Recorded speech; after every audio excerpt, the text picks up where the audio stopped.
Une délégation européenne est au Liban cette semaine. Elle a ouvert son enquête sur le blanchiment d'argent et les crimes financiers qui auraient été commis par Riyad Salamé, le gouverneur de la Banque centrale libanaise. Cette délégation judiciaire, venant de France, d'Allemagne, du Luxembourg, a entamé le processus d'audition centré sur Salamé et ses associés.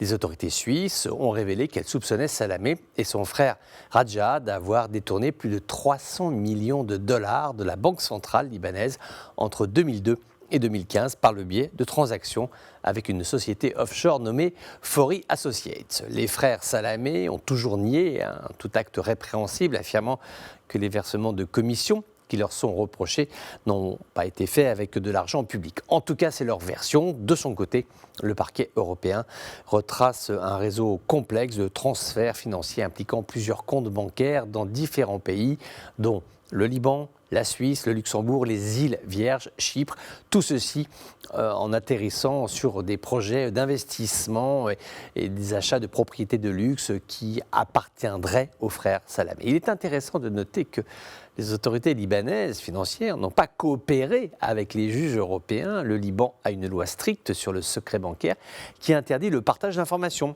avec toute entité sans approbation de la commission d'enquête spéciale présidée justement par Riyad Salamé. Donc ça va être très compliqué d'avoir l'accord sur la transmission d'informations bancaires. En tout cas, les juges européens ne lâchent pas l'affaire. L'année dernière, Eurojust, l'agence de coopération judiciaire pénale de l'Union européenne, a annoncé la saisie de près de 130 millions de dollars d'avoirs libanais en Europe. Ces événements se déroulent alors que la population libanaise est aux prises avec l'un des pires effondrements économiques de son histoire. Le pays connaît une inflation galopante qui touche les produits de première nécessité, alimentation, santé, énergie avec le pétrole, le gaz. La monnaie locale a perdu plus de 90% de sa valeur au cours des 2 dernières années.